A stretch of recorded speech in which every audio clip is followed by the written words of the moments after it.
before we call the meeting to order. So we have a Roxanne,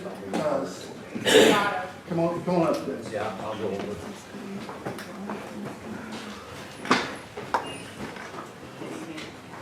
I have one question, and I think it's important one because there are some of us that weren't affected by the flood, by the grace of God. But we have flood insurance because we were required to get it through our mortgage. Now, if you guys decide to drop out because these rules and regulations and these resolutions have not been adhered to by this county, what happens to us? Because out of the 20-some agencies I called yesterday, Ma'am, could you come over to the microphone so we can hear you better? I'm sorry. sorry about that. All right, I live out on Carson Springs Road, bought Boyd Skating's old property. We have 2 homes on that property. We're required to carry flood insurance on both of them, which we did through the NFIP program. What's going to happen to those of us that had no damage from the hurricane, by the grace of God, if you guys decide to drop out of this? This resolution's been in place for how many years? And it was not adhered to. That much I know for a fact, because I had to have liaise from the EPA come in and address an issue for me that happened up on Splash Lake because I couldn't get any help here. And it caused a mudslide to come down on my property. Why weren't they enforced? Because now, not only will we pay the price, but if you drop out of the program, those that were affected by the hurricane are going to have to pay the price. So which way do you go? Because no matter what you do, somebody in the end, us, the taxpayer, is going to get screwed. Plain and simple.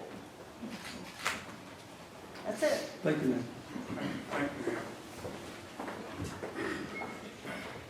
This next name is,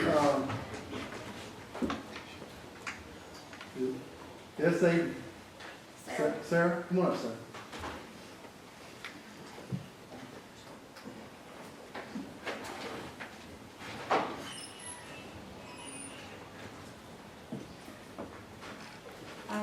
I'm one of those people that got affected by the flood. I've lost everything.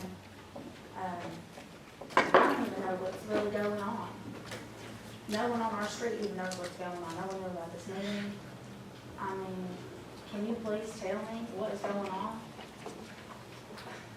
And if, like she said, one of us is getting screwed. But why wasn't even an address when we started rebuilding our homes back, that we had to have these regulations set in place? We were told, do what you gotta do. It's all right. And now we've put thousands and thousands of dollars into our home. And what's left? We're gonna have to undo all our work?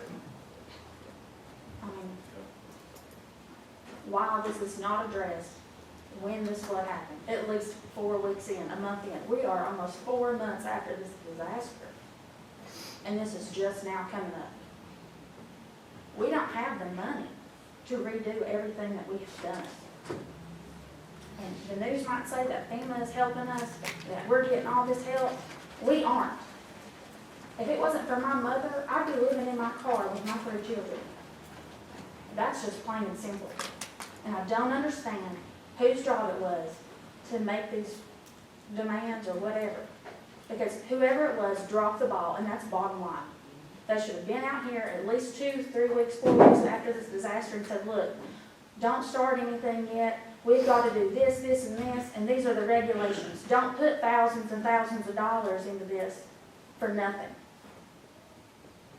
I mean, that's my entire street. That's 12 homes that I know of.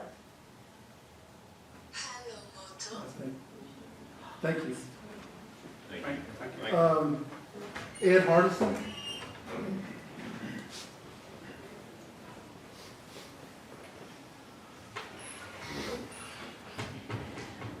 Hello, I'm Ed Hardison. I live in Bybee.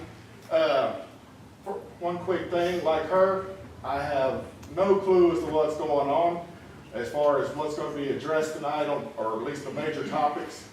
In the future, if we could get the information out so I know what I'm speaking about up here, I would much appreciate it. It'd be great. I was completely wiped out by the flood. I did have flood insurance, and thank God for that. One of the things I'm concerned about is this program. Again, I'm woefully ignorant on the subject. don't have a clue, so info would be good. But I'm not a fan of having government tell me how to build. My intentions are to build back. I've not started yet, I'm moving to campus. My intentions are to build back, and I'm going to build my home back better and more flood-proof. If the exact same flood happened again, I'd be safe. I'm doing that not because of the government, because that's what my wife wants. So, but yeah, I would, you know, this program, I heard we were in it since 78, 80, somewhere in there. I'm not sure what it did, but it didn't do anything for me right now. So again, I'm a little concerned, and I am ignorant on the topic. I don't know. So I don't want to condemn it. I don't want to speak a whole lot for it, other than just to say, I don't like government telling me what to do. And I'm going to build back better. Forgive me, Lord, for using that one. But, sorry. But yeah, I'm going to take care of me, and that's all I got to say. Thank you. Thank you. Thank you. Lee Bonifield?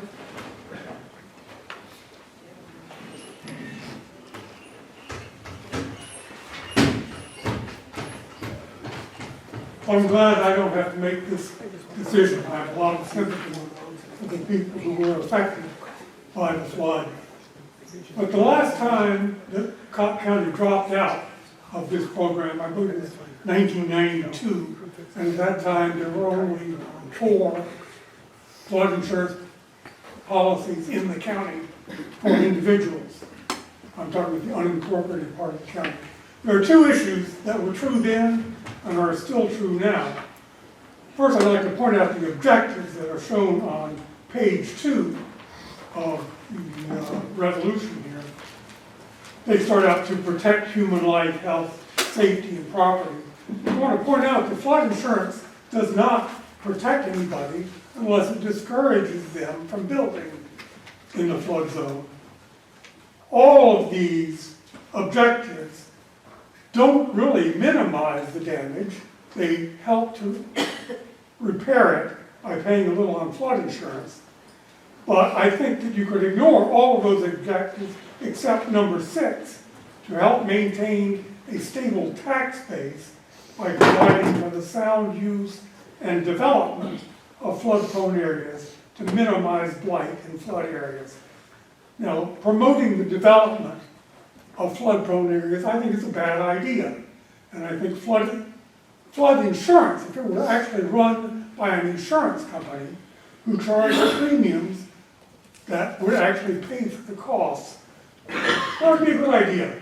But we cannot have private flood insurance because the national flood insurance is subsidized so heavily that no private insurer can compete. The other thing I want to point out is that starting on page 9, the general provisions, there are several pages there, and it starts, application, this resolution shall apply to all areas within the unincorporated area of Cocke County, Tennessee. Somebody added that. That's not in the NFIP regulations. NFIP wants to regulate building within flood hazard areas. Outside the flood hazard areas, we do not have to ask for development permits, and all the requirements on the next few pages that apply to the whole county do not really come from NFIP. So we could have a resolution that did without that. Those 2 points are all I wanted to make. The banks are the ones we are insuring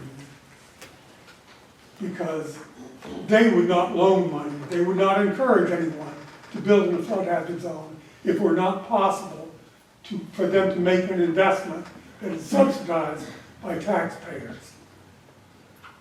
The rates are so low, and I expect the rates will go up, but that's been discussed for many years, and I think that there's just not enough money charged for premiums to effectively discourage people from building. And when the banks or any mortgage lender wants to make profit on the extra 5% of Cocke County that's in hazard areas, that's who this would benefit. Thank you. Lori, Doug?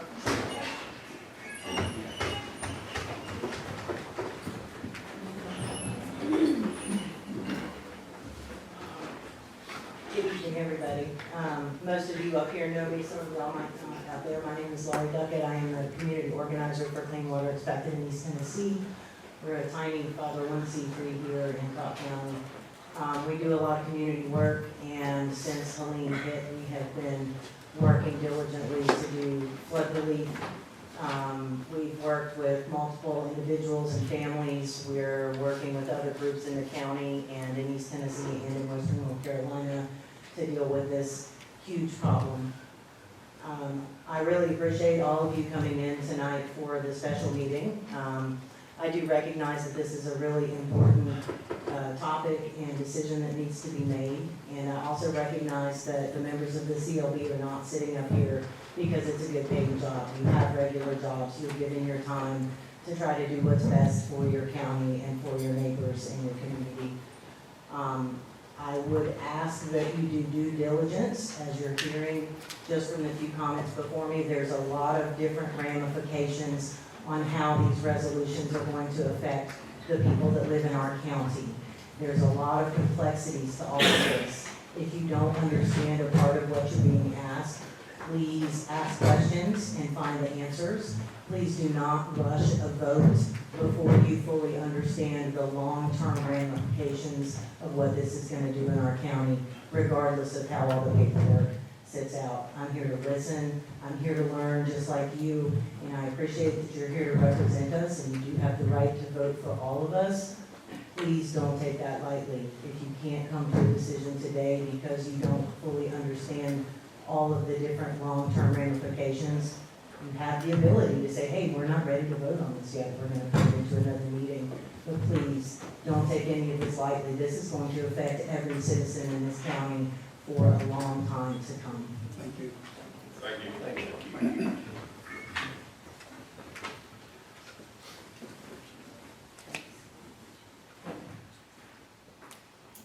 All right, it is 5:58. We'll call the meeting order at 6 o'clock. Now in session, Chairman Norman Smith presiding, Mayor Rob Mathis present. Mr. Vice, will you lead us in prayer, please? Indeed. Heavenly Father, thank you for this day. Thank you for each one that's here in this meeting. Father, I know there's a lot of people hurt here. There's a lot of people concerned. And I just ask, Father, that you'll come into this room, send the Holy Spirit into this room to guide us and to lead us and help us to make the right decisions. The decisions that we make, Father, will affect these people for a long time. I just want to make sure that we make the right decisions. Please come into this room, be with us, watch over us and guide us, and thank you for this beautiful time of year that we celebrate the birth of your beautiful Son and our Lord and Savior. Be with us, watch over us and guide us. In Jesus' name, amen.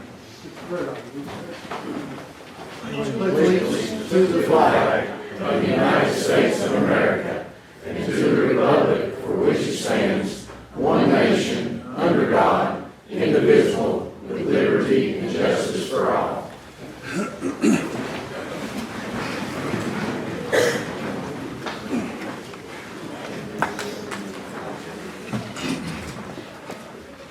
I want to thank everybody that's come out tonight. Before we get started, let me give you a little history.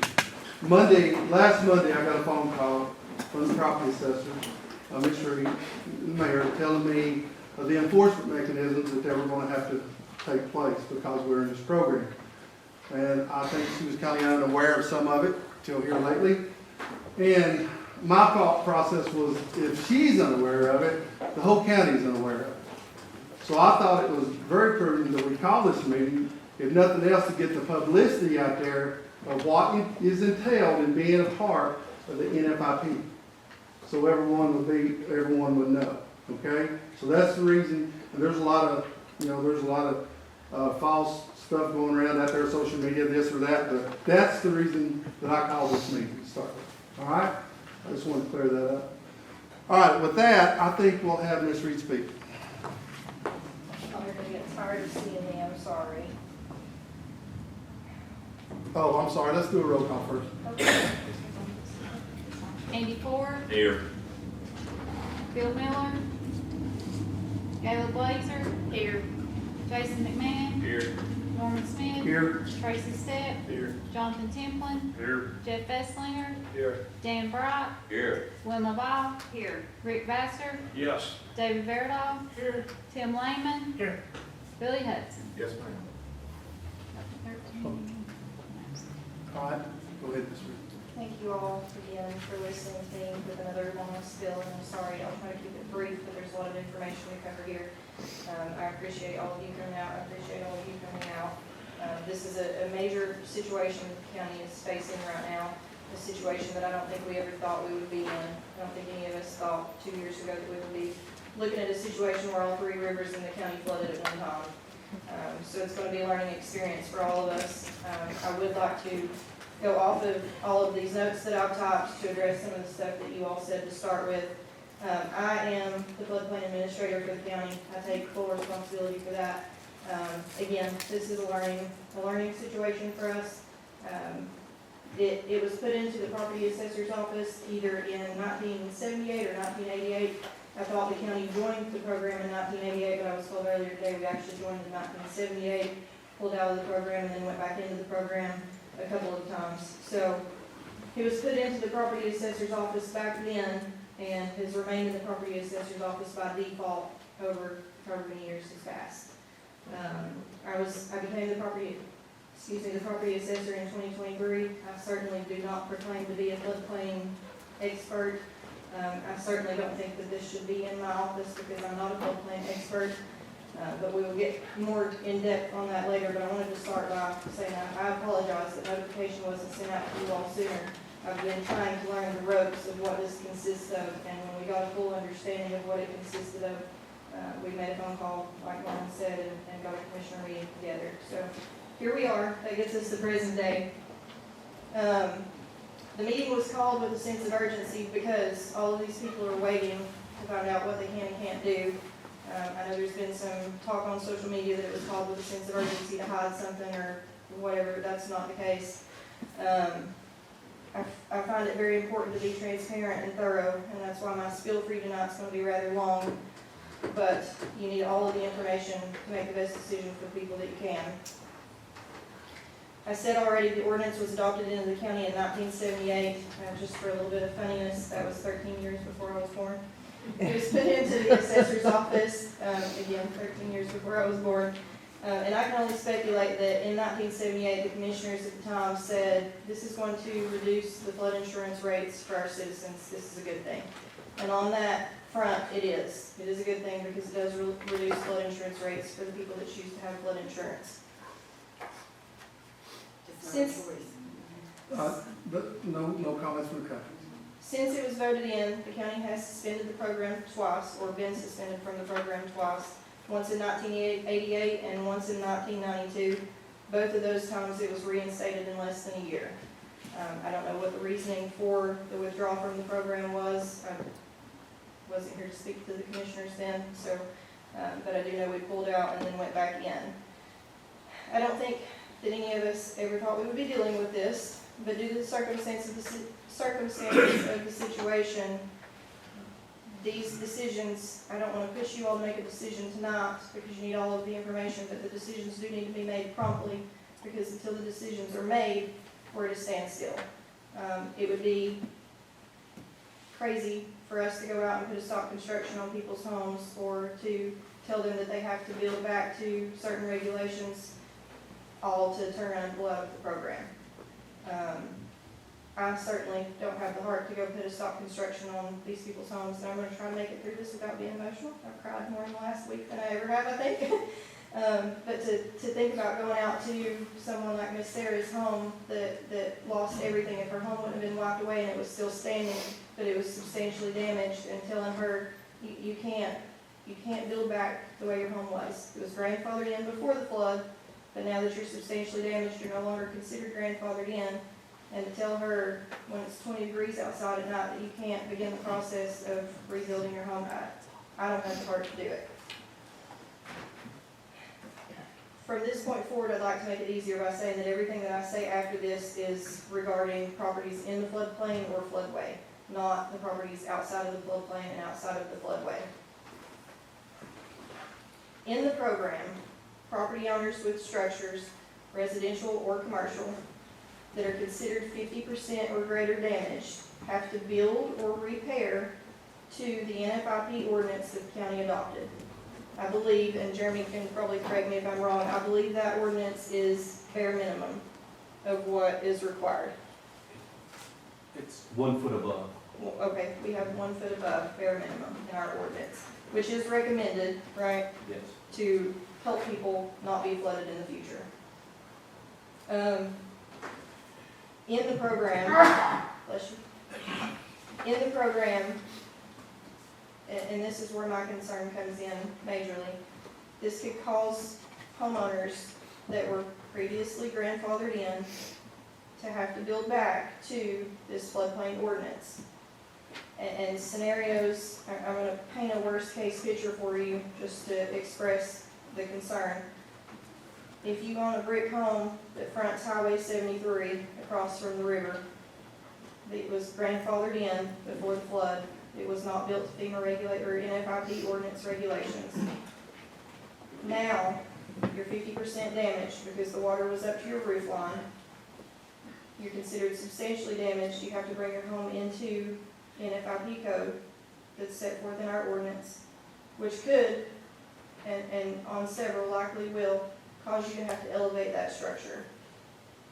It is not easy, it is not cheap, it is possible, but you're talking about going to somebody's door that just lost everything and telling them that now they can't build back the way it was. You can't spend the $60,000 or $70,000 that it was going to cost you to build back the way it was. Now you have to elevate your structure. And before you know that you have to elevate your structure, you've got to pay a surveyor. I got a quote earlier today, it's going to be around $750 for an elevation certificate. Then you build and you have to get another elevation certificate, so times that by 2. You've got to pay the expenses to raise the house, pay the expenses for the brick, pay the expenses for the concrete and rebar to be put in the brick if it calls for it, pay the expenses for the ventilation in the basement. And you all, whoever, the county expects the floodplain administrator to do that, and currently that is me, and I'm not morally okay with doing that. However, if you pull out of the program, if the county pulls out of the program, there are so many ramifications that we're faced with, and I understand the benefits of the program, and I understand that we're possibly asking these people to do this for the benefit of everybody in the floodplain, because if we pull out of the program, flood insurance is almost impossible, if not impossible to get. We have people out there right now that have mortgages on homes that are in the floodplain that currently have flood insurance through the National Flood Insurance Program. That would cease to exist. The mortgage company would force a floodplain insurance on these people that is astronomically higher. And then what are we looking at? Foreclosures on homes 2 years down the road because they can't afford their monthly payment now because they can't afford the floodplain insurance that's been forced on them. Also, if you pull out of the program, you're looking at a situation where you're going to plummet property values because you now can't sell or buy unless you're a cash buyer. Because no mortgage company or lender is going to loan on a home that's in the floodplain when they can't get flood insurance. If you own a piece of property already and you intended to build on it, you can't build on it unless you're going to pay for it in cash because, again, the lender's not going to loan on a property that you can't get flood insurance on. Let me see what I forgot to tell you.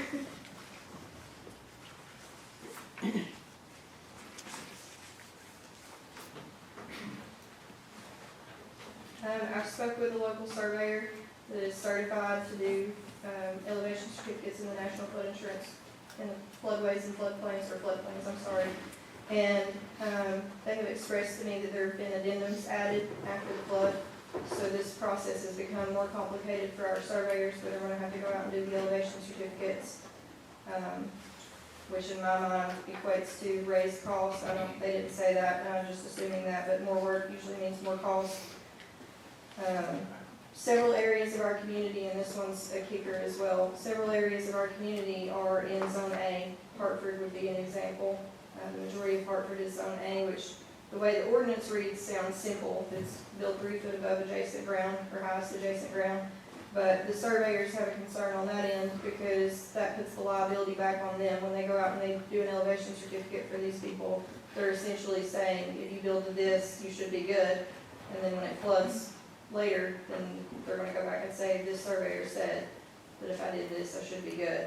So it kind of takes the repercussions off of FEMA and puts them onto the surveyor, and the surveyors aren't real happy about that. All of that was floodplain. You get into floodway and you're dealing with an even stickier situation. Floodway requires an engineer analysis. The engineer has to do a no-rise and then submit an MT2 form to FEMA. It has to be approved. You have to pay to submit it. You have to get it approved, which is a complicated process. I've dealt with one of those. And as far as I'm aware, they never got FEMA approval. We have currently 2 properties in the floodway that FEMA brought to my attention that have placed mobile homes in the floodway without having engineer analysis completed. And as floodplain administrator, it is expected that we could stop construction on those if we remain in the program. So again, where my mind goes is worst case scenario. I imagine these people sitting in front of their now destroyed home and deciding that they couldn't afford to repair it, but we might couldn't afford to take out a loan on a mobile home. They go get the mobile home, have it delivered, pay for it, have it delivered, have it paid to set up, and now we're supposed to go out there and tell them that they can't have that mobile home there. You're going to do a no-rise, and it's going to be impossible to get a no-rise on a mobile home in a floodway, especially this specific floodway. So now, what are they to do? Sell their mobile home and go upside down on it because, you know, it drops value as soon as it comes off of the lot.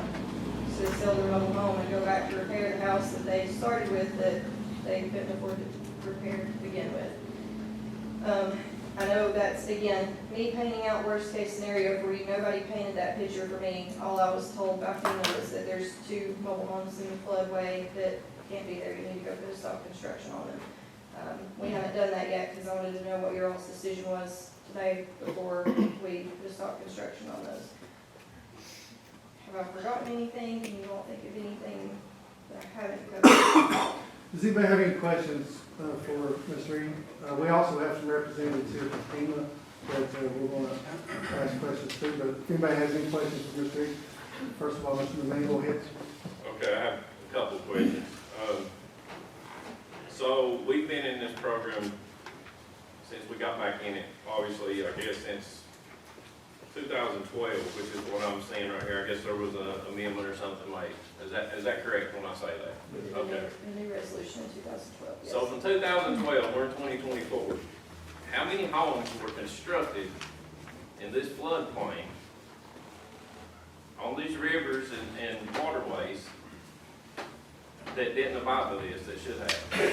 None that went through the proper process. Correct, So proper process, well, I'm sorry, I should elaborate on that. Proper process currently is if you were going to build in the county any structure that has walls, essentially is an easy way of putting it, you're supposed to come to our office and get a development permit. You're not supposed to be able to get a 911 address until you receive that permit from our office, or a letter stating that you're not going to build anything there, please issue a 911 address, because we can't deny emergency addresses just off of NFIP ordinances. So the people come in, they get a permit from us, it's called a pre-construction permit. We issue pre-construction permit, advise them they need to get an elevation certificate if they're building in the floodplain. If they're building in the floodway, they're advised they need an engineer analysis. Once they come back with an elevation certificate stating that they built to the NFIP regulations, then we issue a post-construction or a final permit. They can take that final permit out to Newport Utilities and get permanent power. They can get temporary power with the pre-construction permit so that they can have power to build. But they're not supposed to be able to get permanent power until after they get a post-construction final permit from us.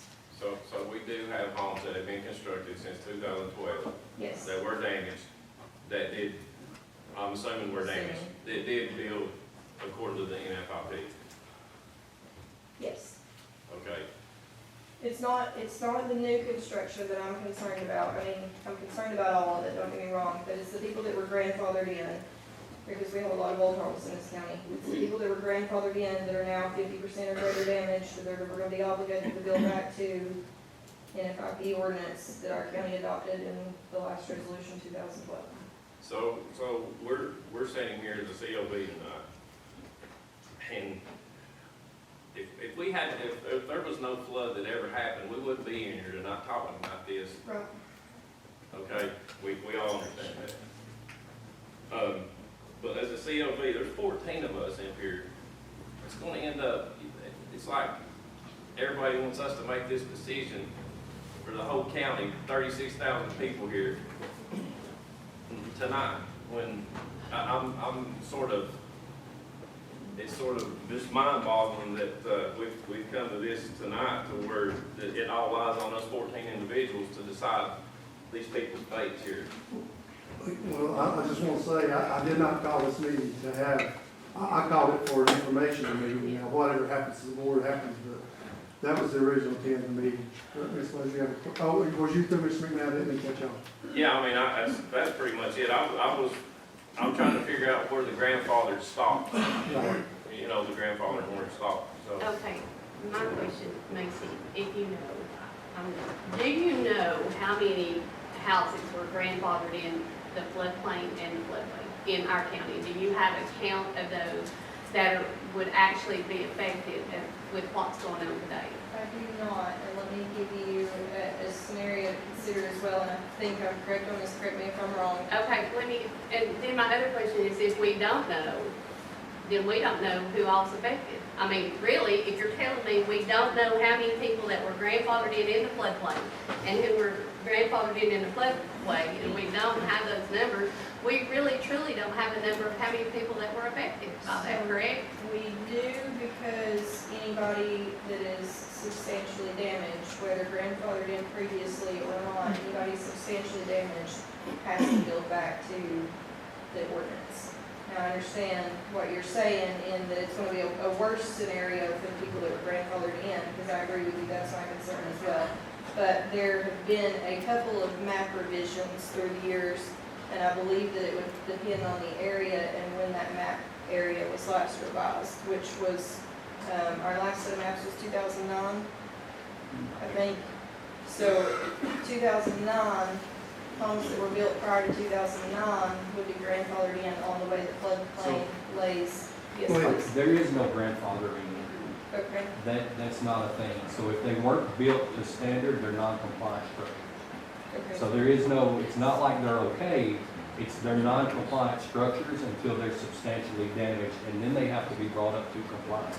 But there was So there is no in the NFIP, there's no such thing as grandfather. So did those people know that they were in non-compliance at Most that of the time, no ma'am. Most So of the they time. weren't even, in 2009, given the opportunity to upgrade anything The in only- case that happened? The only way they would know is if they had flood insurance, and their flood insurance would be significantly higher because their house was non-compliant with NFIP. So they're gonna pay more in insurance. Can we, Macy, if you don't mind, let's let Mr. Holly, Yes, sir. I'll have Jeremy to- Holly from FEMA address it, and we'll probably have you back. Okay, I'll sit right here. I'll do it. If you don't mind, introduce yourself so everybody will know. Absolutely. So my name is Jeremy Holly. I'm the State National Flood Insurance Program Coordinator for the state of Tennessee. My role for the state of Tennessee is to assist communities and the local floodplain administrators in staying compliant with the NFIP. So the NFIP is a federal program, and it is a volunteer program. Communities choose to get into that program, and they adopt an ordinance that says this is how we're going to maintain compliance with the NFIP. The state of Tennessee, we do create a model ordinance, so the ordinance that you adopted is adopted by all other 408 communities in the state of Tennessee that currently participate in the National Flood Insurance Program, with some having higher standards. Some have chosen to have higher standards than what that state model ordinance says. And so that's, I've been, since the flood, I've been out here for 6 weeks with the 10 counties that were majorly affected by it, assisting their floodplain administrators in where they need to go from here. And you're not the only county that's kind of behind the 8 ball where, things haven't really been done right in the past. So that's my job, is to come out and kind of help you get going where you need to be, and training and information and that way. So can you finish answering my question? Would you repeat your So question, please? you were saying, if I'm not mistaken, that there was no such thing as grandfather. No. So you said that people would know because their insurance would have been substantially higher. Right. But if you don't talk to people, or they're not really gonna know. I So- mean, just because they're in, I mean, I talk to people out here, they've got insurance through NFIP, $3,000, $4,000, $5,000 a year. I mean, it's high. It's high. Even And I've with the seen it. NFIP. So, to me, they had no idea. And if they hadn't, they could have maybe upped those standards along the way. You see what I'm saying? Right. Um, So, prior to 2022, flood insurance was based on the base flood elevation and the finished floor elevation. That's what Ms. Reed was talking about when she was talking about elevating the property. Your current ordinance says that the current state model ordinance says it had the finished floor elevation on a structure has to be 1 foot above base flood elevation. So what you would consider, what they would look at when they wrote premiums for insurance is your finished floor elevation in regards to that base flood elevation. So if you're 1 foot above base flood elevation, your insurance premiums are going to be significantly cheaper than they are if they're 1 foot below base flood elevation. And that's kind of, up to that point, that's how people knew, hey, because their insurance reflected, it tells them, hey, you were 1 foot below BFE, and this is your premium because of that. Mr. McMahon? You mentioned 10 counties involved in this flood. Yes, sir. Does those other 9 counties have NFIP? Yes, sir. So all of them? All of them do. Have it in place? All of the counties and all of the cities within. So one thing, let me explain. So counties and cities are considered different. So within Cocke County, we have Cocke County as a member, Perryville's a member, Newport's a member. That's it. So, and it's the same way in those other 10 counties. So myself and my staff have been out here and we toured every county that was affected and every city after the flood, to brief them on things like substantial damage and improvements and how people build back following. Are there other counties that are not in this that you're aware of? We don't have any counties that aren't participating. We do have some smaller cities that don't participate in the National Flood Insurance Program, and most of those are really small cities, or they don't have any mountain flood zones in the city. Mr. Hall, I was looking, I was doing a little research, and I was looking. Can you speak to Waverly? What happened to them several years ago? I can. So Waverly was not in the NFIP. They are now. And they faced a lot of the challenges, and they're still facing a lot of the challenges that people out here are facing on rebuilding. Basically, they had a major flood. The waterway was backed up. I mean, if you can imagine a beaver dam, and it broke, and it released all of that water at one time, and it flooded areas that had never seen water. And they're having to go through the same thing. They're going through, they had to get in the NFIP because they weren't going to get, their disaster funding was going to be very limited because they weren't members of the NFIP. So much like, I'm going to say Cocke County had to do in 1978, they got in an emergency ordinance. So I'm going to say, I don't know, I'm not from Cocke County, there was probably a flood in 1978 that was the catalyst for them to get in the NFIP so they could receive those federal disaster funds. I don't know, don't tell me, just said they had an emergency entry into the NFIP in 1970. What happens if a county is not in the NFIP and a flood disaster happens? What happens as far as disaster relief from the federal government? They won't get it. It'll be, I'm not gonna say they won't receive any disaster relief, it'll be very minimal. It won't, I'm just gonna tell you, the disaster relief you get now is not enough. It will be less than that if you're not a member of the NFIP. And that's exactly what happened with the city of Waverly. I've got a And couple more Humphreys questions, if you don't mind, if I ask mine. The folks that I have already started, is there a mechanism where they can get a variance of some kind? So the only time really a variance can be issued, so per your ordinance, you have to have a board of appeals because there's no other, so let me back up just a minute. My office is in Nashville. I'm from a small rural county, 80 miles away from Nashville, and I was the EMA director and floodplain administrator for 15 years there in a county a lot like Cocke County, 30,000 people. So I've been in this same boat before, following tornadoes and other disasters. So the only time you can get a variance are for historical properties. There are no exceptions to the NFIP. So a waiver for financial hardships, I mean, even ADA, they still have to meet that ordinance that's adopted. The only time you can issue a variance through that Board of Appeals is if it will reduce the historical significance of the property. And even then, that property has to be listed on a local, state, or federal historic registry. Any other questions?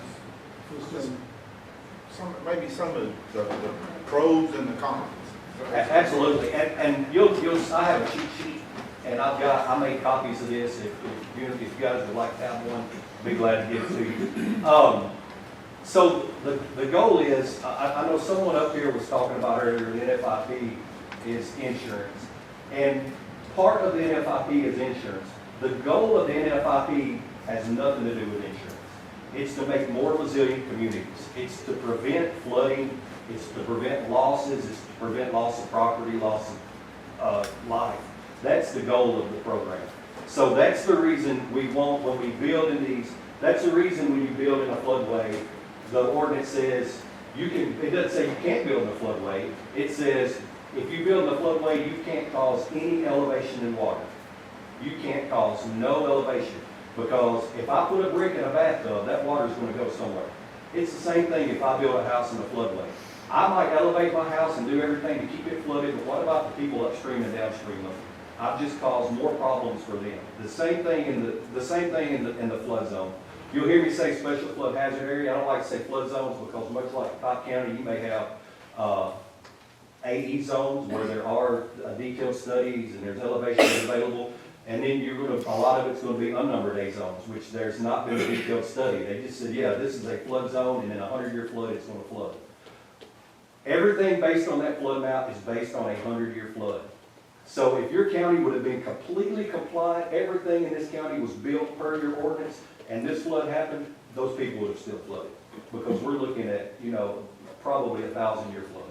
This is not a 100-year flood that occurred in this region. Everything, your ordinance, the flood maps are based on a 100-year flood. And we don't use that term 100-year flood, we use the 1%. So basically, if I build a house in the special flood hazard area and I've got a 30-year mortgage, there is a 26% chance that house will flood sometime within my mortgage. Anybody else? Go ahead, Mr. Grant. So does this NFIP program, does this actually determine whether or not someone can get flood insurance if they build in a floodplain? There is yes and no. It's a two-part question. So like I said, prior to 2022, it was all based on elevation certificate. So the community has to be in the NFIP. Not only do they have to be in the NFIP, they have to be compliant. They have to be, you'll hear the term good standing with the NFIP. Before flood insurance through the National Flood Insurance Program is even available to your citizens. Now they look at a bunch of different things. Prior to 2022, it was all based on elevation certificate. So they would have that elevation certificate done, and it would say what their finished floor elevation is in reference to the base flood elevation, and their premium would be determined on that. Now they have, and I'll just be honest with you, I don't know a whole lot about it. It's called Risk Rating 2.0, and it's basically a computer program where they input a bunch of different variables, and then it spits out, tells them what their risk is based on a number of different factors, how the house is built, what the elevation of the property is, where the property is in the flood zone, and it sets their premium based on that. So the answer is yes. You can't get insurance without being in this program. You can, but you won't be able to afford it, sir. You can get, if you give me enough money, I'll insure your place. Insurance companies are the same way. If a private insurance company, and there are a number of private insurance companies out there that will write flood insurance policies, but they are astronomically high. Mr. Hudson, you have a question? Yep. All right, just say they build back to the specs. God forbid there's another flood 5 years from now. Mhm. They're covered. through the flood insurance program. What do you mean they're covered? If they buy the flood insurance, their house is built back to the specs, their house is gonna be covered. Well, their house would be covered regardless. So the National Flood Insurance will always write you a policy. Your premium is going to reflect your risk. So if you build back per the ordinance, and you build back like the ordinance says, we're going to be 1 foot above base flood elevation or 3 foot above highest adjacent grade, my premium on my insurance is going to be cheaper than that person that didn't do that. One question I have, is there federal assistance to help people get in compliance that weren't? There are mitigation grants, and basically the community does that.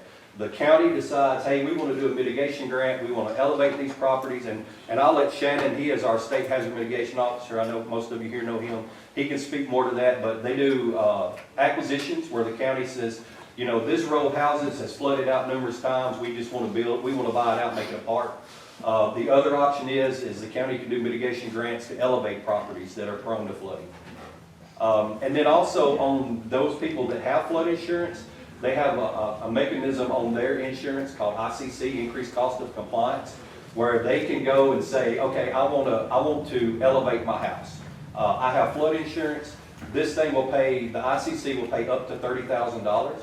And the way that works is floodplain administrator, Ms. Reed, would do a substantial damage estimate. That person would take that substantial damage estimate and say, my house has been substantially damaged, I want to elevate it, it's going to cost me $30,000. They would give them $15,000 up front, and then once that project is done, they would give them the other $15,000 to mitigate. So there is a mechanism in place to help people? There are some mechanisms, yes. Okay. Does anybody else, did you hit Mr. Ford, or what, just what's your ones you want to go? So, my house was flooded, I live in the floodplain. And, it wasn't totally destroyed, the basement was flooded, it was a finished basement. So they paid, ended up getting $2,500. So it did me no good to have the flood insurance. I mean, I'm gonna tell you what it's gonna pay, it's not gonna pay out. Well, part of that problem too is because you have a basement. So again, it looks at the elevations of everything. So if I'm in a flood zone where I'm supposed to be elevated and I build a house with a basement, that basement's considered my lowest floor. So that's what's going to affect that payout, that premium, and that kind of thing. So now, am I gonna have to upgrade the specs so my house has been there since 1958. My grandma never touched the house in the history of it. So we're making all these decisions over something that statistically won't happen for 1,000 years again. I mean. Now, your ordinance is based on a 100-year flood. Right, but statistically, the river's never, in our lifetime, it's never gonna do what it did again. It did it in 1916. Same exact thing. So my question is, do I have to build my house, do I have to do something different to my house now? That if your house is deemed substantially damaged, then it has to be brought up for the current ordinance. Okay. Which is, and I don't have an answer for you. Nobody can afford to do this. Well, the problem is too, you have a basement. Well, And that I know basement is considered your lowest floor. my whole road, people didn't have basements and they got flooded, so people can't afford to elevate their property, they can't rebuild back. So basically we're telling them if we stay in this, and there's no good answer to this. Right. You know, it's like, if they stay in this, they can't build back, you know? Basically, it's a land grab. What it boils down to, only the wealthy will be able to live along waterways. I don't have an answer for that. I really don't. And if you're going to build in the flood zone, then you have to build, and you're going to stay in the NFIP, then you have to build and stay compliant with the NFIP. Mr. Bryant, you have a question? Yeah. If I build a house, jump through all the hoops, have it all the requirements and everything, am I required to have that flood insurance? Say I can't afford this. That's why I want to disconnect your role in NFIP and flood insurance, because nobody here will ever tell you you have to buy flood insurance. That's a mortgage company decision. Mortgage companies are gonna protect their investment, and you're in a flood zone. I have seen situations where you build exactly like that ordinance says, and your mortgage company still makes you buy flood insurance. Again, it's cheaper because you've elevated your property, but that is a mortgage company decision on who, I've had people contact me that don't have any flood zone anywhere on their property, but their neighbor does, and their mortgage company makes them buy flood insurance. But then how many mortgage companies are gonna loan out to build a house if you don't have that? Well, if you build it to the standard, it happens all over. I mean, I've got 300 home subdivisions going in flood zones. It happens, but you have to get those elevation certificates. That elevation certificate's gonna say, hey, this is the base flood elevation, this is what my finished floor elevation's gonna be. And at the end, you have a post-construction that says, we did exactly what we said we were gonna do. That goes to the bank to show that. So you're telling me the bank will loan for a Absolutely. loan even though you decline flood insurance? Well, no. You don't have a choice. If the bank tells you to get flood insurance, that's. And what bank's gonna not tell you to get flood insurance If you build higher and elevated, I've seen many situations. So the way that works is you can actually have your home removed from a flood zone. I can elevate my house, or I can bring in fill prior to building and elevate it. Say my base flood elevation is 472. And I bring in fill and elevate the actual land to 473 and then build my house on it, it's not in a flood zone anymore. I can turn in a letter of mount revisions and have my property removed from a flood zone. Ms. Bob? How often, because you said the last flood map, if I heard you correctly, was done in 2009. Mm-hmm. How often do you look at those and redo them? Because Every day. They're not satisfactory. And that's a FEMA thing. FEMA produces flood maps, FEMA approves the studies, when we get new flood maps, when new studies are done. And I took this position in January of this year, and I have beat that horse to death ever since I got here. The problem we face is we're in Region 4 with 8 states, and there's only 2 states that's not coastal communities. So we're fighting with coastal communities that experience hurricanes all the time and trying to get new maps. I've got communities with maps that date back to the 80s. It's not satisfactory. They know my standing on it. They know I'm not happy with it. The minute this flood started, I was on the phone with FEMA saying this flood changed the geography of this region, and we need new studies done because our current flood maps will not be accurate. So there had not been one done in this location since 2009? No, ma'am. And then I don't know, I'd have to go back and look and see what the detail of that is. They can make minor changes to a map and get a new map. So I don't know if in '09 they actually did a detailed study. They may have studied one portion of the county and not others. I'd have to go back and look and see exactly what that change was on the '09 map. Anyone else have any questions for Mr. Johnson? Before you come up, Mr. Reed, I'd like, Mr. Cates, I'd like to put you on the spot just a minute, if you don't mind. Could you come up, if you don't mind? Pardon me? No. I can't speak on the bank. Okay, if you can't, then I don't need you. I can't speak on the bank. Okay, but here's, the thing that's going around my mind, these people that have mortgages now, that have flood insurance through the NFIP, and all of a sudden you get out, and so, I know how the insurance generally works with a mortgage. You either carry a mortgage or they'll carry it for you, and you'll pay whatever they pay. And, that's kind of a concern of mine. But again, there's a lot to this. So go ahead. If I could, sir, I did want to tell you, you currently in Cocke County have 129 flood insurance policies through the NFIP that insure $25 million in the county. Could you tell us, are there any of those industries? I'm sorry, I don't know. I can't, so that is a privacy issue. I can't give you addresses, names, what they are, anything like that. I can tell you there are 129 policies in the county and it's insured up to $25 million. Let me raise a question. I just question the fact our industrial park is in a floodplain. How would this impact that? The same way it would if it was a house in the floodplain. That's one thing that I can tell you, there are no exceptions to the National Flood Insurance Program, ever. It's handled the same way.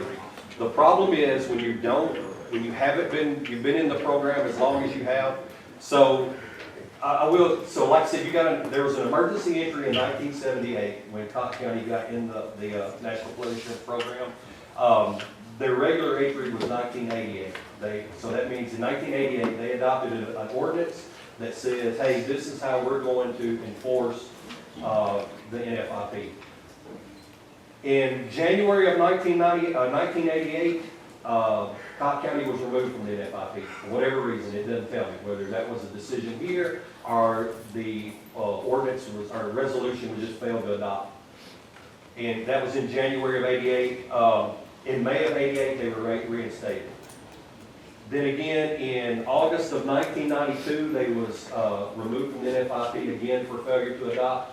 And then in April of 1993, they were reinstated.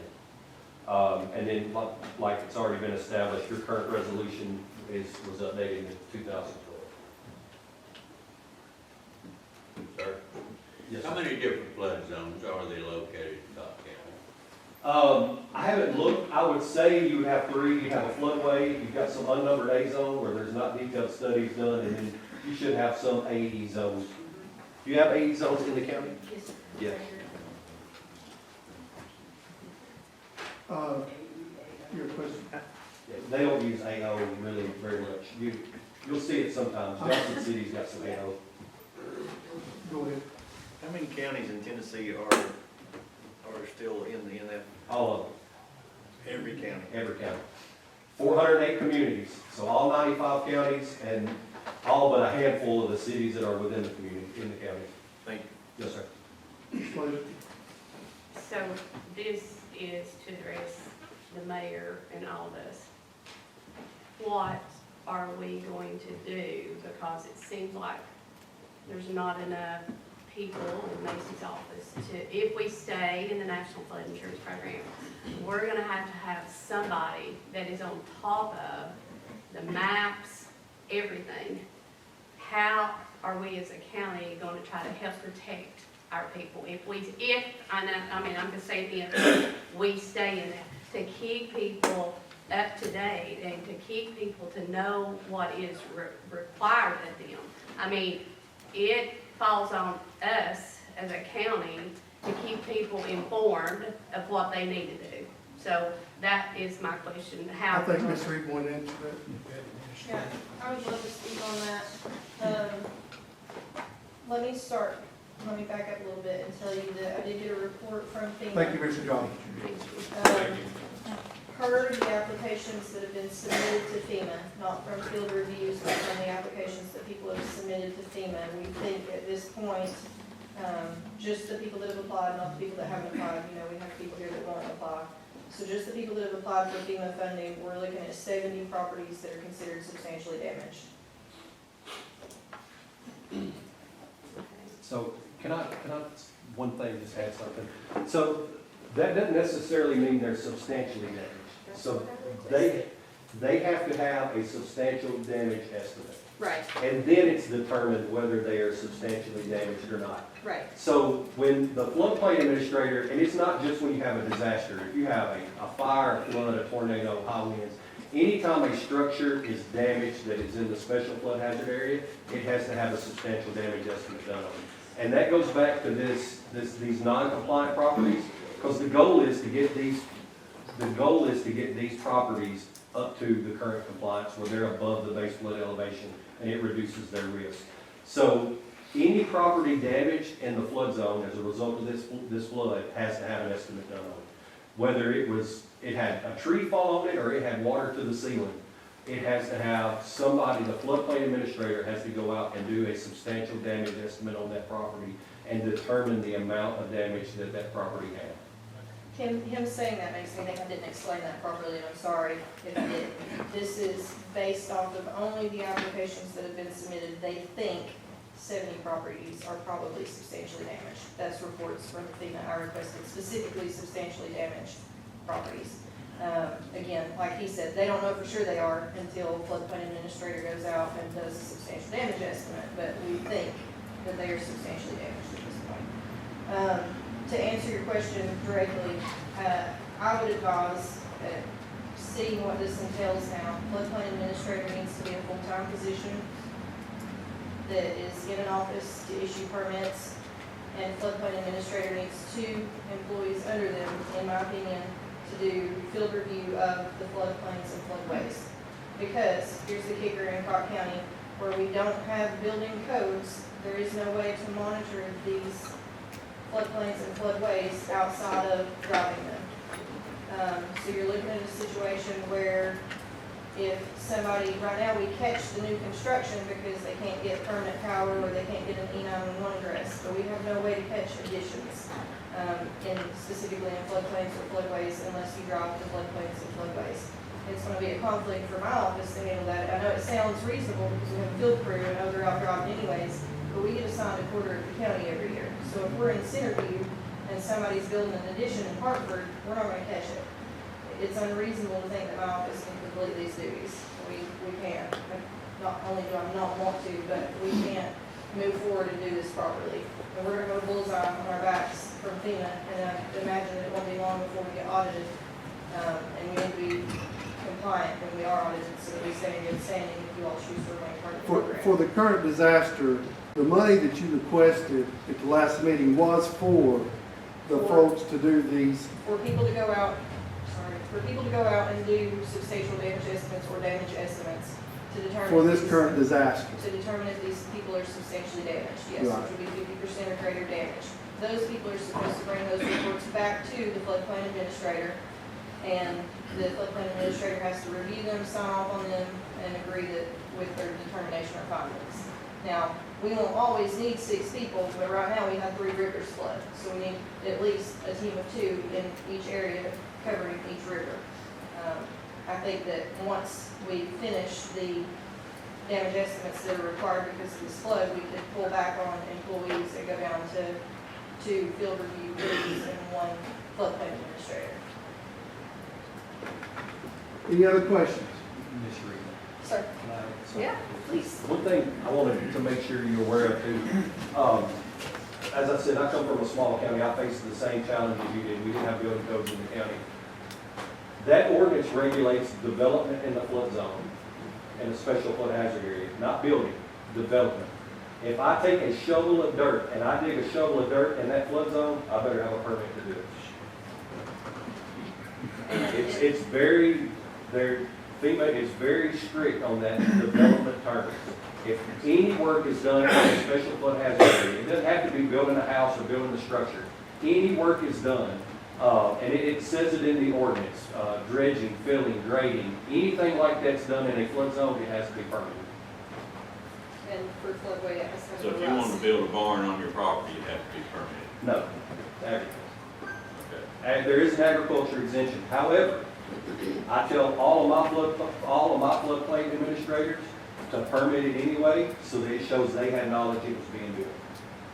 Don't cost you anything. You don't have to do anything to it. It's basically we're doing paperwork so that they can show, yeah, I had a barn built right here, and it's agriculture and didn't have to be elevated or anything like that. But currently, we require permits on everything in the floodplain and outside of the floodplain because it's our only checks and balances system. We have to issue a permit that says, yes, it's in the floodplain, or no, it's not in the floodplain, so that we have a way to catch when it gets to, like E911 won't issue an address unless they have a permit from us. That's our only way to catch it. So they have to come to the office and apply for a permit, which doesn't cost anything as it stands, but they come in and say, I want to build, we issue a permit, whether it's in floodplain or not in floodplain, so that when it goes to E911 and Newport Utilities, they can look at it and say, oh, we're good on this one because it's not in the floodplain. We can issue an E911 address and we can give them permit power. Or, oh, we need to wait and get a final permit because it's in the floodplain. It's the only way to monitor it right now. So that's why I said full-time position for someone in the office to issue permits, because we issue ridiculous amounts of permits. If we had 400 new houses built this year, then we issue at least 400 permits, possibly more if they build a garage or an outbuilding or something and rent power to it. Yes, sir. So, correct me if I'm wrong, if, say a house got built and these codes weren't followed, that house is not eligible to participate in this insurance program, right? So what Because would they don't happen, have- that house, yes, that house could still get insurance, their I'm not premium's talking gonna be about higher. insurance, I'm talking about through the, NFIP, if they could still get insurance, what would happen is that house would be a non-compliant house. So basically what would happen is it'd be a violation of the NFIP. That violation comes back on the county for not properly administrating the product, the program. So if somebody goes out and builds a house and Ms. Reed don't know about it, it doesn't get permitted, it's not elevated, that is a strike basically. I'm against talking the about county. houses prior to now, where these rules weren't being enforced. They would still be non-compliant houses and could be, they have a program, it's called the National Violation Tracker, and it lists, and I didn't pull that up to see if you currently have properties on it, but that's where they list the houses that are in violation, they're not compliant with the standards. But they're still, they can still get the flood insurance, but it's a lot higher. It's gonna be much more expensive, yes. So let me interject again. We keep saying not enforced. The program has been forced on new construction since I've been in the office at least. I'm not blaming you. No, I know I'm talking you're not about- blaming me. I This just has want been you to going on understand. for 20 years. Yeah, it has been enforced. Angie, when she took office, was very adamant to learn everything she could about the floodplain and begin enforcing it properly. She requested Amy Miller, that used to work with NFIP, to come in and give us a brief description of what our permits should look like and all of that. You run into a situation where we aren't set up like most of the counties are. I participated in a training and left in the middle of it because it wasn't making any sense. I reached out to Amy and she said, your county doesn't have building codes, none of this is going to apply. So it's not that the ordinance doesn't apply to us, it's that our checks and balances work differently than everybody else's do. So every new construction in the county, unless it's been done, behind the scenes, every new construction in the county has been permitted and elevation certificates are on file if they require one. That's is brought in. basically what I was getting at, behind the scenes. So we're doing that, but I do have another question while we're all here, because somebody brought it up earlier about Board of Appeals, and I think that was Jeremy. I'm not aware of the county having a Board of Appeals for floodplain administration at this time. It's okay, never mind. Okay, sorry. So what about all these buildings downtown that got significantly damaged, so will have to be updated, is that right? There's a city's floodplain administration area. But yes, they will have to, if they're considered substantially damaged, they'll have to be brought into the NFIP ordinance that was adopted by the city. If they decide to redo it. Right. Well, does that not fall under the city, does that not fall under the city, not the county now? Correct. Right, so the city does belong to this program, the city of Houston. Yes, they have their own ordinance, so yes. City of Paris does as well. Do we know how similar their ordinances are to the county? Exactly the same. Exactly. It's just like, okay. Any other questions? Go ahead. Mr. I'm just trying to, so if we stay in the program, these people that have lost their house already, we're gonna have to tell them they can't rebuild it right now, they have to do it a certain way. And if we go out of it, it's gonna cause a lot of foreclosures because people aren't gonna be able to afford to stay in their house. Possibly, because they're gonna, if they go mortgage, So they're we're gonna be faced forced with, to pay we're faced with mortgage. a no-win situation. We have, the state government and the insurance companies are putting us in a way that there's no way for us to win. On a county standpoint, and I don't know if putting this here in if you are, sorry, but they essentially have a hook in us, because if the county pulls out at this point, then the federal funding that we would lose would be substantial. Any other questions? Go ahead, Mr. Am I getting this right? Say you've got a brick home with concrete floor, you got a 7-foot, 100-year flood zone. You gotta elevate that brick house up to the past. What about a mobile home? You've got a mobile home on that. It also has to be elevated if the So in other elevation words, if requires they it. lost a mobile home, they got a brick home, they just had a bad day. Yes, so here's a good place to pull in Shannon. Shannon is mitigation. We We spoke briefly about this, and like Jeremy said, there are grants the county can apply for, and then issue the funds to the people to help them elevate, but the time frame on getting those funds, I don't think is Good evening, most of you know me. I grew up here. I actually experienced a flood in 2005. Hurricane Charlie came through, I lived on Atlanta Road, had my own flood. I lost part of an air conditioner and a car, a brand new car, had less than 10,000 miles on it. So I'm connected to the flood, because I get it. I know how these people feel. I know what all is entailed with all the stress and everything that's going on with that. So with all their stuff, I'm here to give you a little bit of good news. So eventually, so what happens is you get PA money, which is public assistance. That PA dollars that are contributed, for every $100,000 that is spent, there's $15,000 set aside into a grant fund that me and my staff manage. It's called the Hazard Mitigation Grant Program. It's disaster driven. We get a 30-day snapshot of that dollar amount from FEMA, because they track that all the way through. The very first, this is for all 10 affected counties, that pot of money is up to $73 million. That's a huge pot of money, and I expect it to only grow. It can reduce, but most likely, I've seen it. I worked in Volusia County, Florida for 5 hurricane seasons, and Hurricane Ian came through. The 30-day snapshot was $20 million. The 60-day snapshot was $90 million. And the 12-month lock-in, which is the final number, was over $120 million.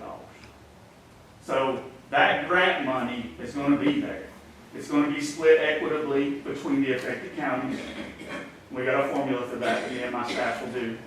We'll come out and help you build these applications. But there's a caveat to both of that. You have to be an NFIP, you have to be a participating member, you have to be in good standing, and you have to have a plan, a mitigation plan from the state.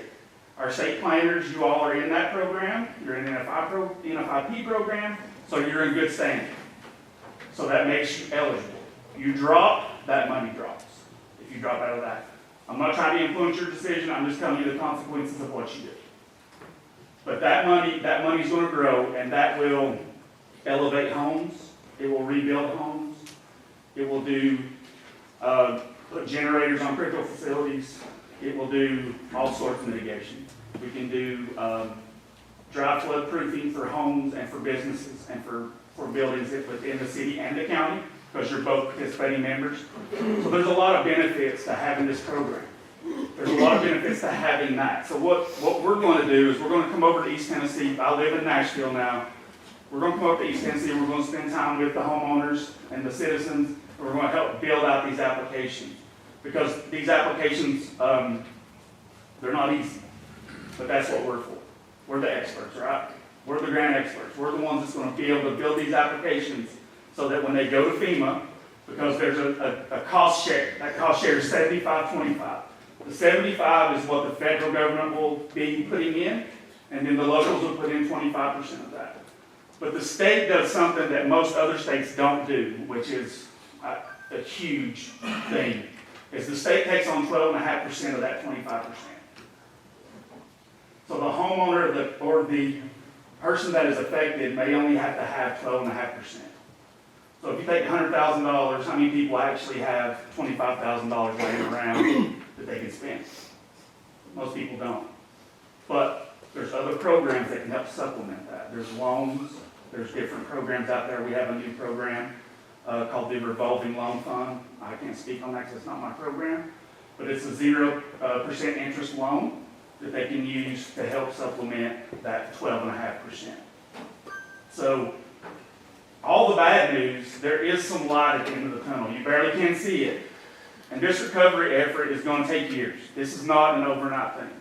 And it's awful that you're put in this position. I've talked with Macy 100 times. And because I am a Cocke County native, it makes me emotional too, because I know what good people live here. And it's amazing how resilient you already are. And it's amazing what the mayor's done. what Joe's done, what all your first responders done. I work for the city fire department and the county fire department, and I retired from here in 2019.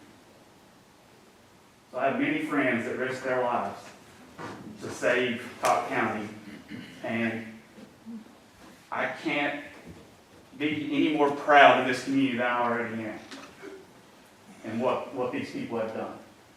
But it's not done. Mr. Ball, can I ask a question? Yes, sir. The people that have already started construction, will that hurt them as far as getting these funds? It does. The hard part of that is we have to go by federal regulation. This is federal dollar. This is not state money. So the federal dollar is why we have to follow that code of federal regulation. So the CFR 44 says that whatever the federal regulation is, we have to abide by it strictly. So if anyone is doing construction currently, they put a shovel in the ground, I will ask FEMA what we can do to alleviate that because of the issue. And I say this, and I can't promise you an outcome, but I will ask FEMA anything. If you don't believe me, ask them. I ask them questions daily on what we can do. And I want to be able to give you a better answer than, but what the current answer is, yes, it will affect those that have already started, but I will try my best to see what we can get done moving forward to alleviate that. Yes, ma'am. What kind of time frame after paperwork's filled out would people receive these monies to help them to build back? I mean, if we have people that haven't started and they're trying to figure it all out and you get this paperwork, you get it filled out, what's the time frame, I mean, for these? You're gonna hate my answer because it's gonna take me 12 months to get the number. It's a year. You mean how much they would get, or? No, 12 months to know how much money is actually set aside for the grant. So, to help, I mean, you know how much is set aside, but then after that, you've got to file the paperwork and try to get. So that's why we start now. We start building the applications now so that when they are ready in 12 months, we submit them. It goes to FEMA review. So FEMA reviews it. 2 years? 2 years. Okay. Best case scenario, 2 years. Yes. Is there anything we can do right now for this lady that's don't have anywhere to live? I mean, is there anything to help these people? Housing, direct housing, I'm not sure where that stands. That's outside of my lane. But there are programs, there are federal programs out there that can help with direct housing. I don't know, I can't speak for them because I don't work for them. So I would have Rob or Joe or Macy or someone, one of the community leaders, reach out to them and see what the their standing is on direct housing for an extended period of time. I can speak to that real briefly, the direct housing piece. We had a meeting with FEMA Friday of last week. It was FEMA's, and all the affected areas, affected counties. And we're informed that the direct housing has been approved for all the disaster areas, including Cocke County. And the housing units are not on hand yet, but they should be on hand. I think they said sometime after New Year. They're going to come in through Bristol, and then they're going to go be disseminated out to the counties. So, but the problem that not the problem, but the issue that I'm seeing right now that I'm trying to get answered is where can we put those? So you gotta have using the units, you have to have a place to put it. So we're trying to make sure we have places to put them. And also, folks have to be signed up with FEMA in order to receive those because they don't, you don't get it if you don't request it. And the deadline for sign up is January 7th for folks to sign up. So they have from now till then, if they sign up for that, and as those units come in, they will go out to the counties. And some of them, they're not FEMA trailers, they're like 2 and 3 bedroom homes, essentially. And those are for up to 18 months. And my understanding is after that, then they can be purchased at a really low discount rate, like less than $10,000. Some people actually end up living in it from it. So that's what we're working on now. Thank you. Would you say January 7th was the last day? Yes, just sign up for FEMA relief. Everybody needs to know that. Mr. McMahon? Yeah, I just gotta make a statement. I feel as if this county needs to take care of people like this young lady right here because we failed of notifying this lady of what she needed to do. And there's something that we have to do. I'm not saying not to, we have to do something for people like this. It's already built back, that we're not aware of this. You know when I found out about the NFIP? When I got this in the mail. And I speak for a lot of us up here right now. Okay, so if we didn't know, how is this lady gonna know? So, I don't know what we gotta do, but we have to do something for people like her. We found out about it right before they called the meeting. I think we just cut to the chase and say this is not a restoration, this is a relocation effort. That's what it boils down to. By FEMA, by whoever. This is what it's gonna do. It's gonna relocate people that can't afford either way on this, which is probably 90% of them that live on the waterways. It's not just the Pigeon River, the Nolichucky, the French Broad. This is the Cosby Creek. This is any creek that people live by, which is, it's gonna be thousands of people. So to bring up another point for you all to consider, and something that I'm hoping Jeremy might can shed some light on, we have tons of tiny homes coming into the community right now that are a great source for these people that don't have anywhere to stay right now. But technically, unless I'm wrong, those tiny homes can't be placed in the floodplain without going through proper procedure, and they'll have to be elevated. So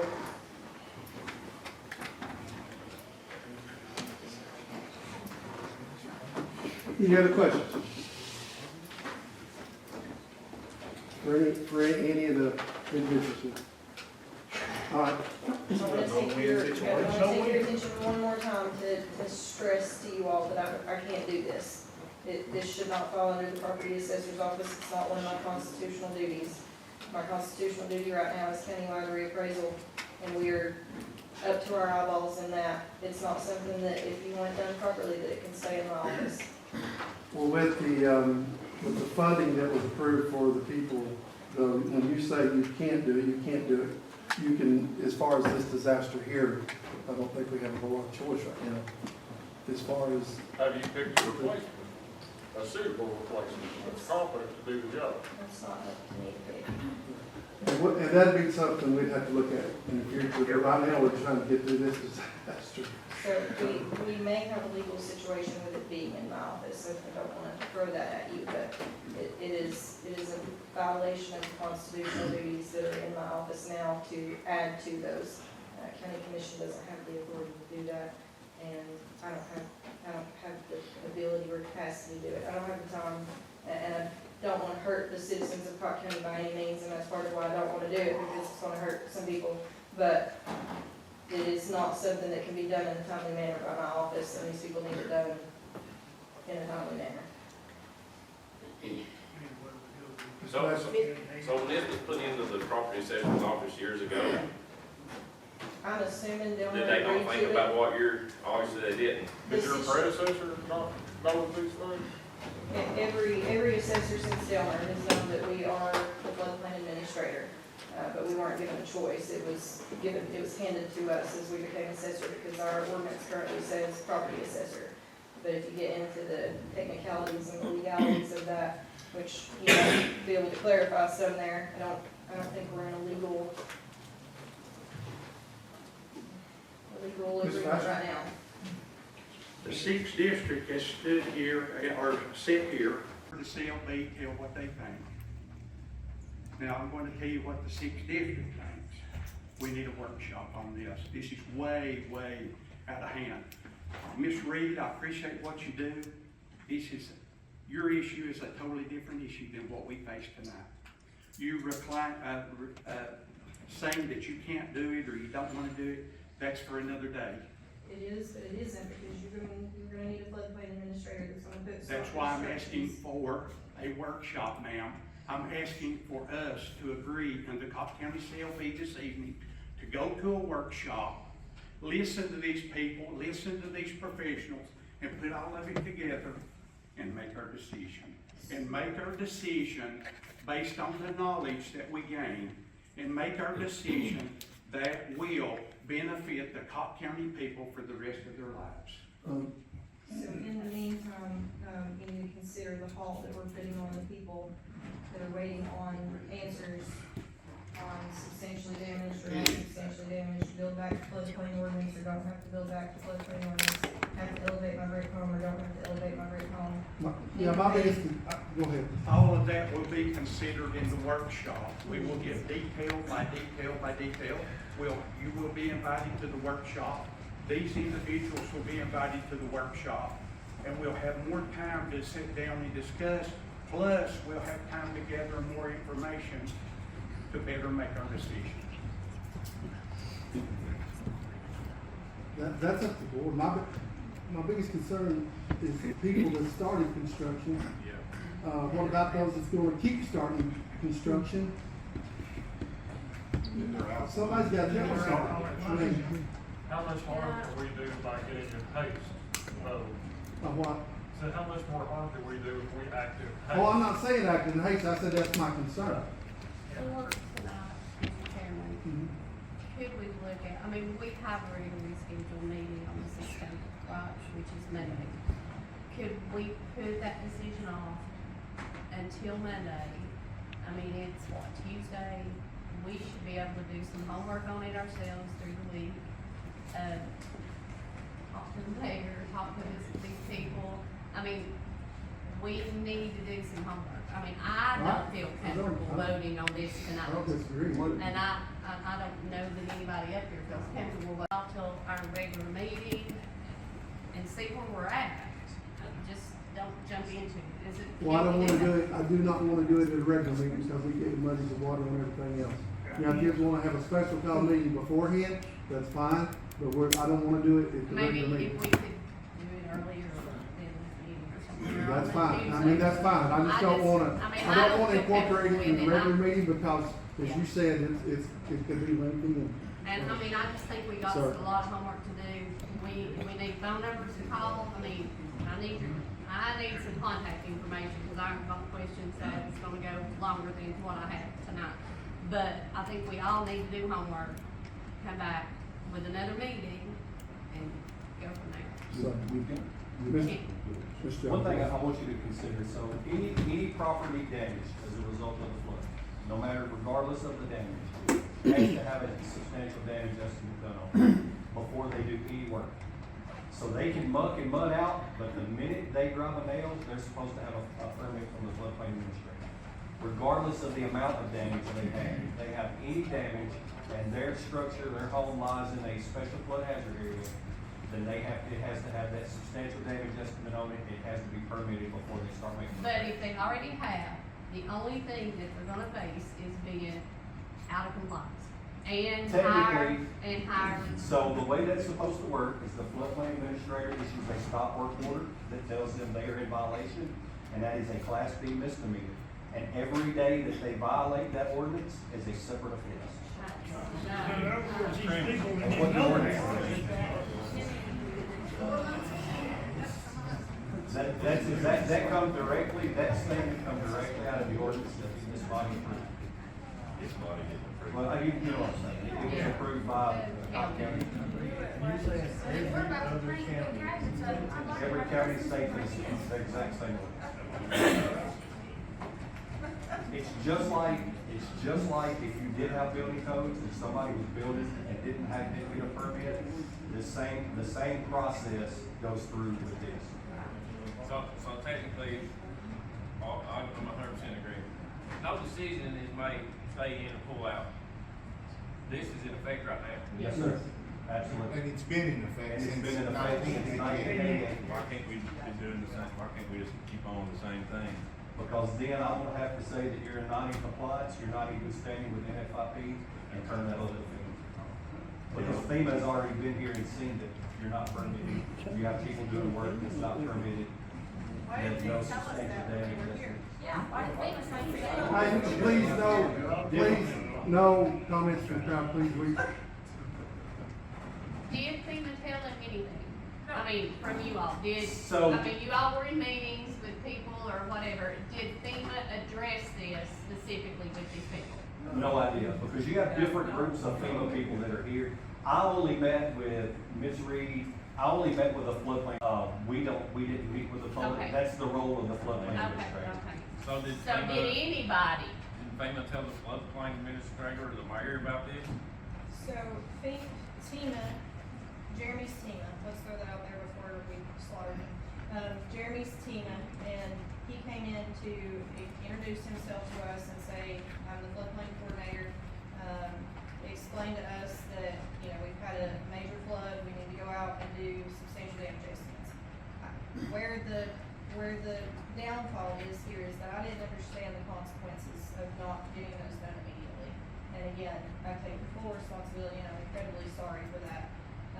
But after Jeremy came by, we set up training. It has been in the process, we just haven't got to the point of the homeowners. So Jeremy came in, then we set up training with Nathan from FEMA. He trained us.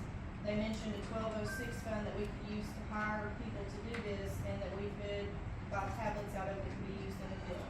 So we started the process of ordering the tablets, and we started the interview process of hiring people to do this. I did interviews last week, had somebody that was prepared to start on Monday, and then when we found out the special call meeting was Tuesday, I called and said, hey, wait, I'm not gonna bring you in, because if I bring you in and hire you, and then tell you the next day after our 6 o'clock meeting that you don't have a job anymore, that's just, you know. So, it's been in the process, we just haven't got to the point where we have people hired to go out and do it with the proper stuff. And that's where we're at now, that's what's got us here. And to your point there, on my end, as soon as the assessor informed us about it, we looked into it and then immediately called the chairman and asked, hey, I think we need to have a special call meeting about this as soon as this was brought to our attention. I didn't know what this was.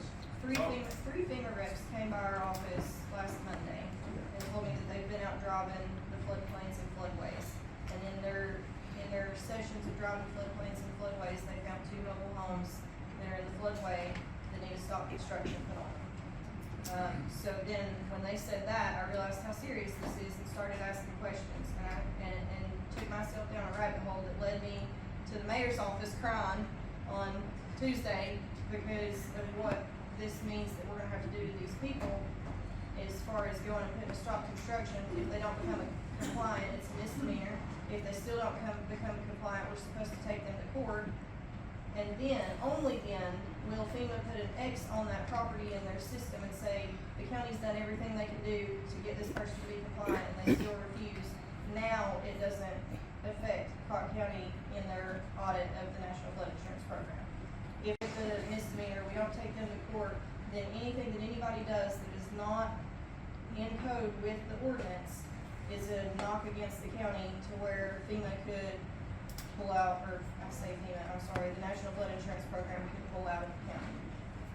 Okay, so after listening to all this, again, I'm coming back to this young lady because it hurts my heart to try to figure out how was she able to go and start building back without finding out that she had to abide by the NFIP? Because you guys just sat here and told us this. Because we don't have checks and balances for it. There is But you no- said that when you go to the electric company, that's your checks and balance, For right? new construction that doesn't already have a power pole. These are all people that have power poles already because there was a structure there before. Let me ask you something, Macy. When new constructions come in, do they get a copy of this so they know what happens? If they request it, but the We need to give it out to them whether they request it or not. Any new construction So, needs to have this. Let me say that is a little confusing, and what we advise them to do is get an elevation certificate from a surveyor that will tell them how high they have to elevate their structure. It's plainer to come from a surveyor than it is to sit and read 27 pages of. Well, I know, but it's still giving out that information, and it would be a lot easier just to give it to them and say, look, you need to read through this, have questions.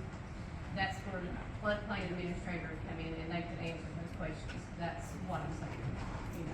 Anybody, you know. So, let me understand this. FEMA has been here since first week of October, I think. And during this time, they never one time said, these people can't start building back. So Jeremy came in, I don't remember. I mean, I'm sorry, and, I came in the week following that. okay, but Jeremy came in and said, you've got NFIP in your county, there's things in your ordinance that you have to follow. Part of that is substantial damage estimates. Do you know what that is? And I call very clearly saying, I don't have a clue what it is, I've never heard of it. And they said, okay, we'll get you some training set up. So then we set up training with FEMA. Nathan came in and trained myself, Ashley Shelton, Monica Hummel with the city, and I don't know who else with the city. So Nathan came in and trained us, and then, like I said, in that training, mentioned that there's a 1206 fund, because I was like, I don't know when we're gonna do this. We've got 3 different rivers in the county, they're spread out from the northern border to the southern border. There's no quick way of doing this. He said you can hire people out of the 1206 fund, FEMA will cover 75%, TEMA will cover 12.5% of their pay. County's responsible for the other 12.5%. That's when we got it on the agenda to meet with you all to ask for approval to start that funding. We got the approval, we started the interview process, we ordered the tablets, and now we're here. Okay, go. Tonight, other than the information, where there's no way the 6th district can make a decision that, I don't think there's just no way I can. Well, I don't think anybody's asking you about that. So, if you want, I mean, if you want to do just tell me what you want. I'm good with it. Since you don't want to do it on the Monday of our regular meeting, let's do a special call meeting sometime the next week or whatever. Well, we need to do it as quick as we I can. know, after the meeting, after our Monday regular meetings, as quick as we can, the Tuesday after. You wanna do it Tuesday? It's fine. Tuesday, does that work? Next Tuesday? Have that, what he's talking about?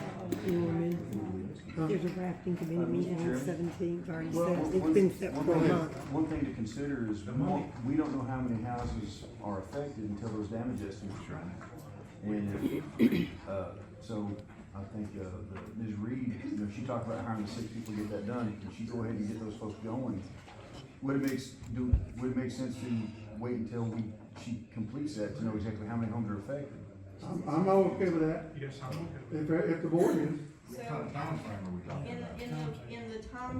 in that gap, I don't mean to keep complicating this, I just want complete clarity when we leave here tonight.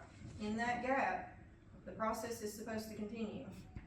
So, I'll be driving out to Centerview tomorrow to find these 2 mobile homes that are placed in the floodway and put a stop construction on them. In that gap, we'll go out at, I don't know when, but start substantial damage estimates. And anybody that's 50% or greater damaged, clarity, that we all understand. 'Cause So when we how are leave you here, gonna like, know if they're 50% or more damaged if they've already done construction and fixed some of the stuff in the houses? How are we gonna know that? You're not. That'll be up to you. That will be up to the floodplain administrator to determine what damage was done and what was repaired, and try to do I guess you'd call it a retro substantial damage estimate based on what damage they had.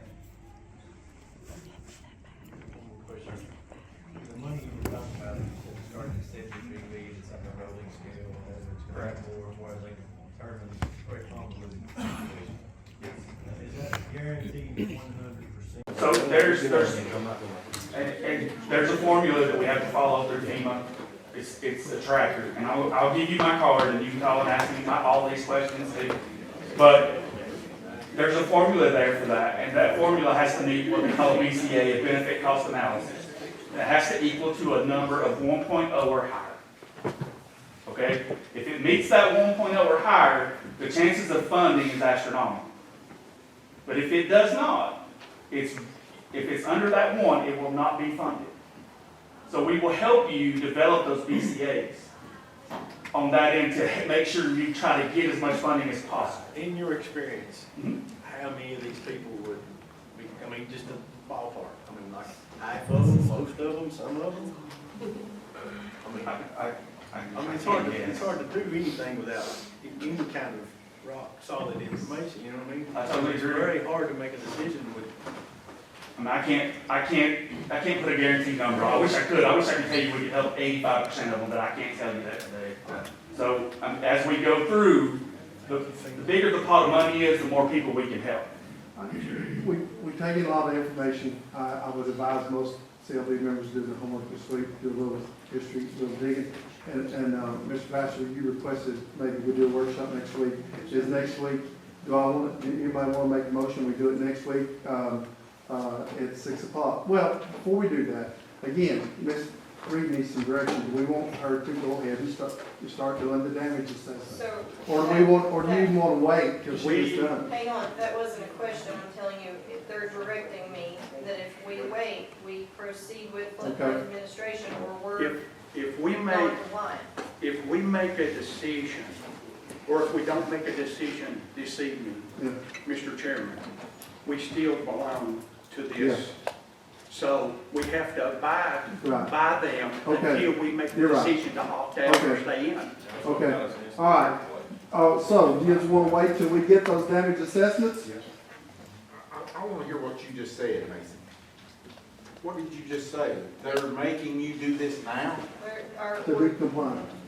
The ordinance That's what that I'm we're getting at. currently under requires that we proceed with floodplain administration. If you all want to put this off another week to make a decision, which is fine, you're in your rights to do so, and I don't blame you, because I want to do research if I was in your seats.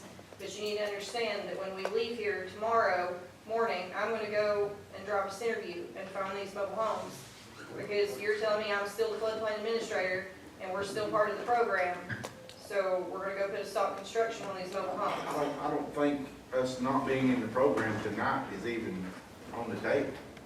I don't disagree. I'm just making sure we're all, because when I go and do that, and they call their commissioners and say, you know, you all haven't voted on this, and she's coming out and putting a stop construction on us, everybody in this room needs to be on the same understanding that this is what's required. It's not my decision. I don't wanna do it. I've cried because I don't wanna do it.